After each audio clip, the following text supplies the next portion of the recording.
Already got the button going. Oh, okay. You going? Yeah, it's going. Cool. Hey, my name's Eric Holsinger. This is Amy. We're here to teach a couple of things about Kobudo, specifically Rokushaku bow, as it relates to Choun No Kun and some of the less basic, well, maybe basic level is the wrong word, but less fundamental things that this kata teaches. Because on a very fundamental level, this kata has things that are extremely important. Certain, side strikes, head strikes, several types of blocks. They're all fundamentals that by themselves, as blocks and as strikes, make a lot of sense. But when you start peeling back the layers, there's a lot more there, and we'll show it here. So first, the opening. It starts with a series of 4 strikes, and in an actual confrontation, it's very unlikely to look a lot like this in a real fight, but this is a good drill to start out with. So we're here like this. I come here, she blocks this direction, we go again, she uses the other side, here, now she's going to side block, the other side, here, and then this side, here. So this is just a good, like, you want to go back and forth, this is a good drill to get a sense of how to develop power, how to get timing of a block. It's very good. But start peeling the layers and you start seeing in the kata, there's more to learn here. So we go again, here. Now the first thing I'm doing is I'm getting a little bit of length so that I don't have to get as close. And then I do my next strike. See how I move down the bow? Here. Here. Here. Now, at this point, things change. Here. Right? And this teaches a very simple, you don't want to go against here. So I don't want to catch here. Because if I do, it's very likely to let go. What I really want is to come higher into the joint here and get the throw. Kata looks like this. Here, here, here. A lot of people think maybe that's a head strike. It's not. It's meant to be a block counter. So a person simply blocks however they would block. You come in, come out. This is a simple disarm, and this is the beginning of grappling with the bow. Now after doing this, if a person comes in with a head strike, here, I might hook in here and catch here, right? Set, right? Sorry, I let go. That's fine. So, but you get the idea. Can you try it again? Yeah, when we capture, try coming down with it. Don't leave it up there. Right? Here, right? And I catch. Because if I don't, this person's either going to let go or they're going to shift. Yeah. So what I need to do immediately when I get in here, catch, here. Now at this point, set, right? I step, here. At this point, there's not a whole lot she can do. She's going right on. So, Scooch back a little bit. after doing that, here, there's this attack here with the assumption I think the person fell. There's a couple of stripping motions here. Those are very simply applied. Person comes down with head strike, hit, strip, come down, and then strip. So these are slide up and down the opponent's bow type of moves. That's technically grappling, but it's more of a disarm.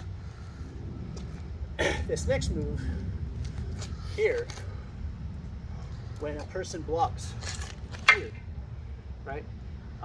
It might be just what was shown in that one video, where we come here, person blocks, here, person blocks, here, and then I stab it, right? But things start to get a little more interesting when you start looking at what would happen if a person didn't have a bow. So here, person catches here, right? Now at this point, here. See, these hand changes that are being done, when we're moving like this, moving like this, these are really good for grappling. When a person gets a hold of your bow, you catch, shift, move, catch, shift, move, right?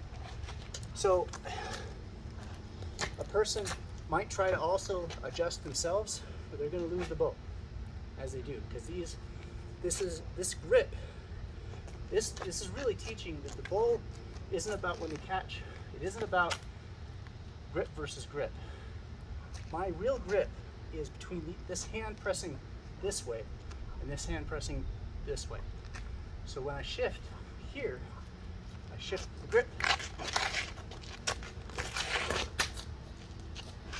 and that's about how it works. Next move.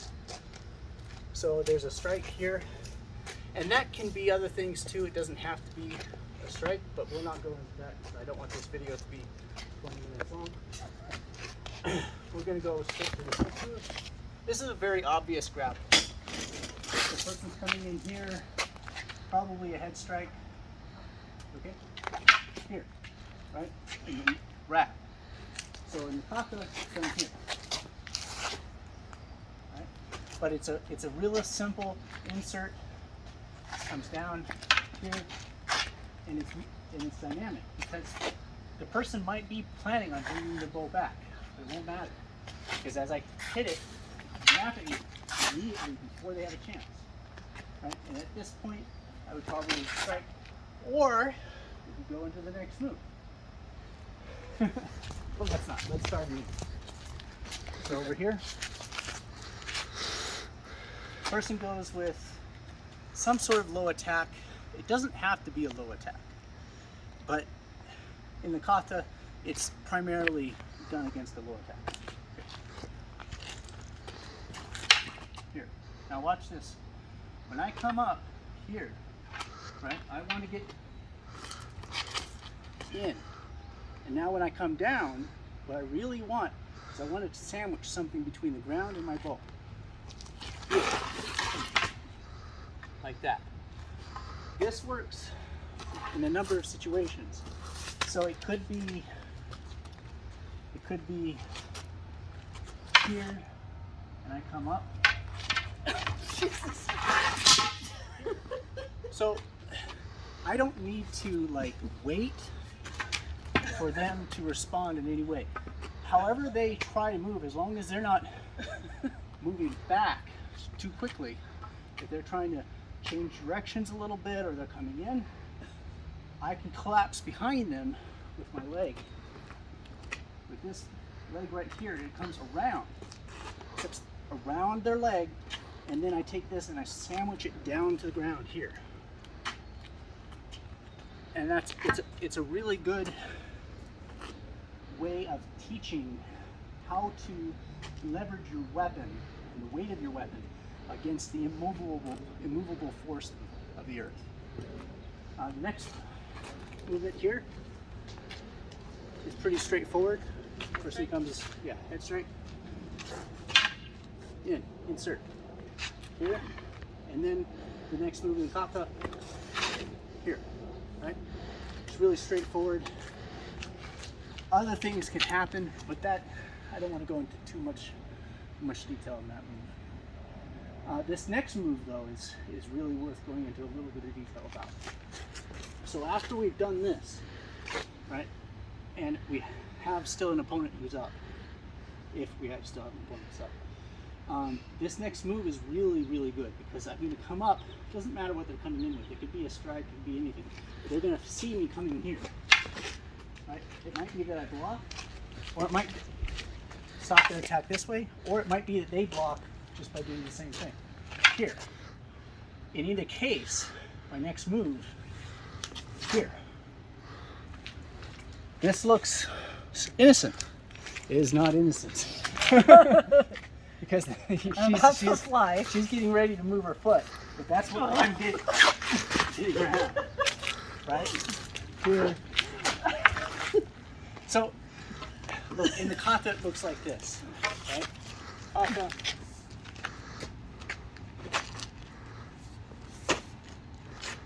But look at the feet.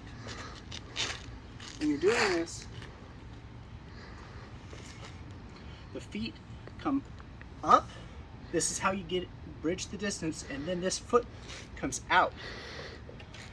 And this is how the throw occurs, because you're moving your bow across your leg, and they have no way of getting past this leg without it coming out. It's a trip of sorts. It's a really entangled one. But let's show that one more time. Because you love this thing. So Remember, you asked for this. Yes, I did. do whatever you do.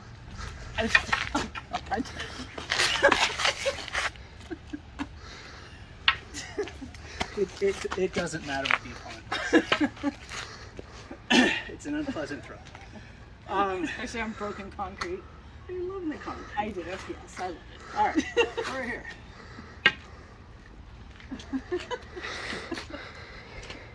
Oh, by the way, a lot of these things I'm showing bow versus bow.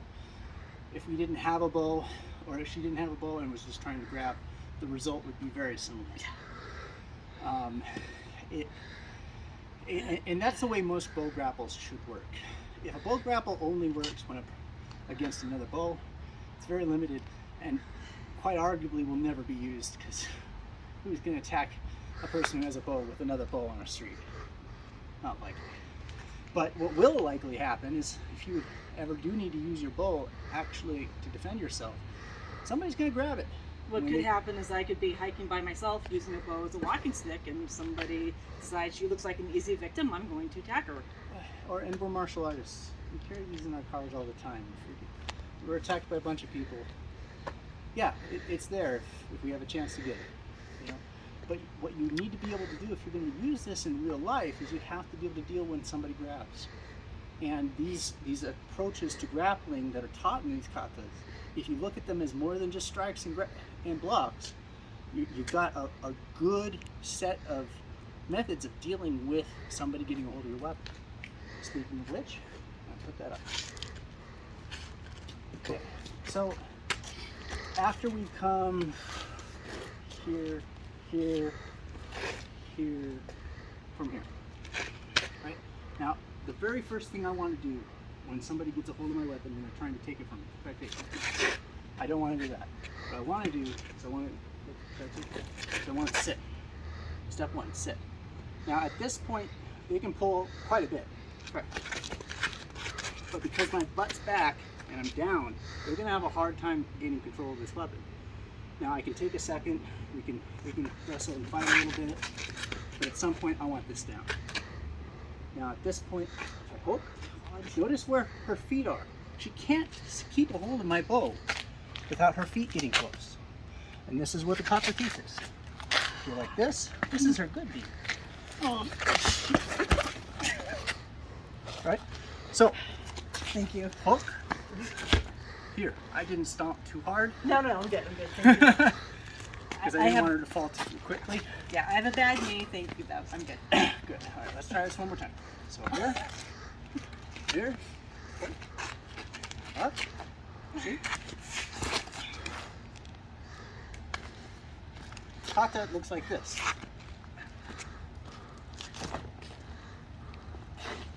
Right? But you see all those moves.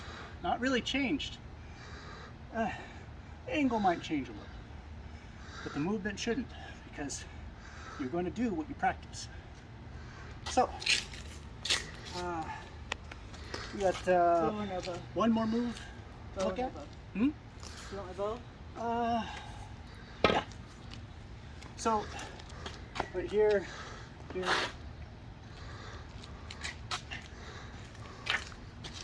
Now at this point, this again could be a low attack, but whenever you see somebody, you're starting at a new angle, and your first move is low, you will be aware that there's the potential that you're throwing somebody down while you're doing that. So it might not be a new opponent. But let's say it is.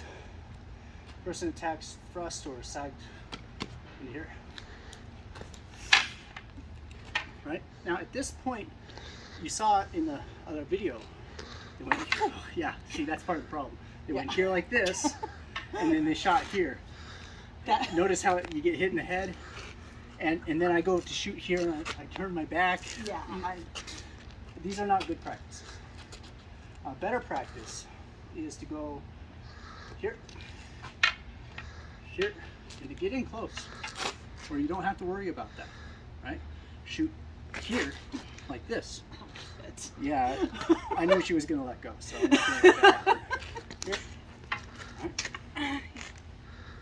Here. Right. So these movements are really best done in closer proximity. You start doing things at this range here, and you expect that person to stay still? No, not likely in real life. Much better, though, if I get in close, then it doesn't matter if the person moves around. They can move around all they want. I've bridged the gap so they're staying with me, and I can control their position when I'm that close. But when I'm here, I have no control over their position at all. Amy mentioned, yeah, that's more or less the end of the kata. I mean, at this point you come here, here again, here, and then you do this. Those can also have grappling applications, but I'm gonna move past. I'm gonna talk real quick about what the bow teaches without the bow. So all of these movements are meant to be applicable without a bow also. That's not their primary purpose, but Kobudo is always meant to be a teaching implement that helps your karate. It needs to be giving something to your karate. If it's not, if it's totally separate, you're not getting the most out of it, right?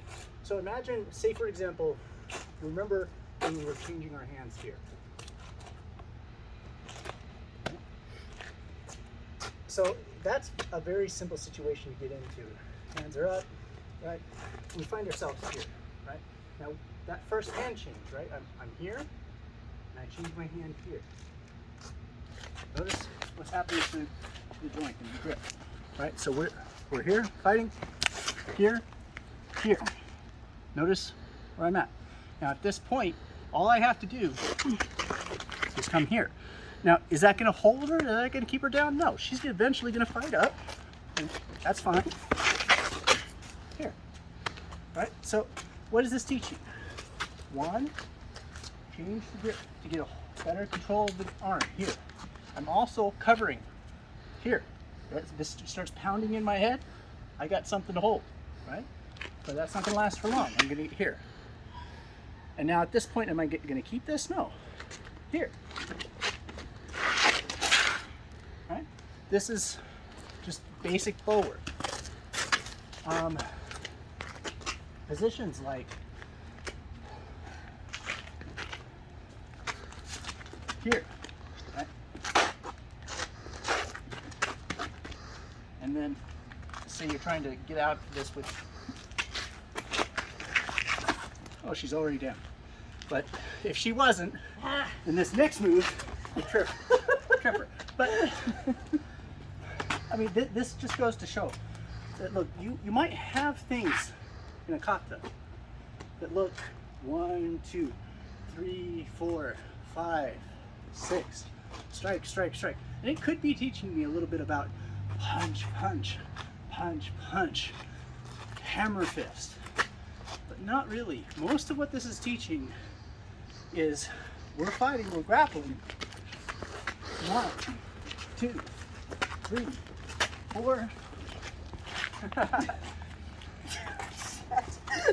5. Right? So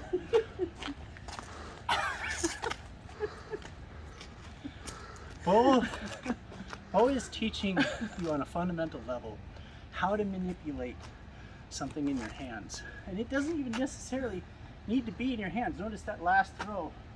When I come over here like this, Am I even grabbing? I don't need to. I just need to be in contact and have pressure.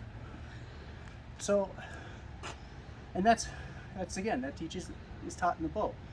And the bow, it's not about I have control of my weapon because of my grip. It's not about, okay, now I have it, and now you can't get it away from me, because what good is it?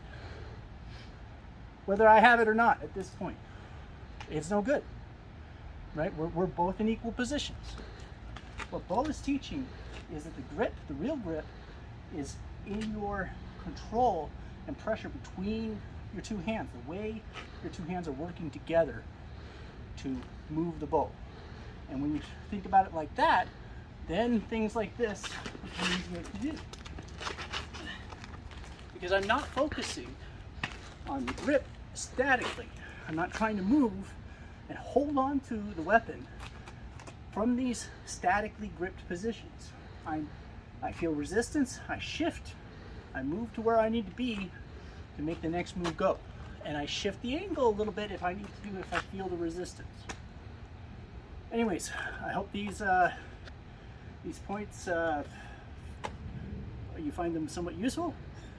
I think Amy's had a great time. Thank you very much for your time and patience with us.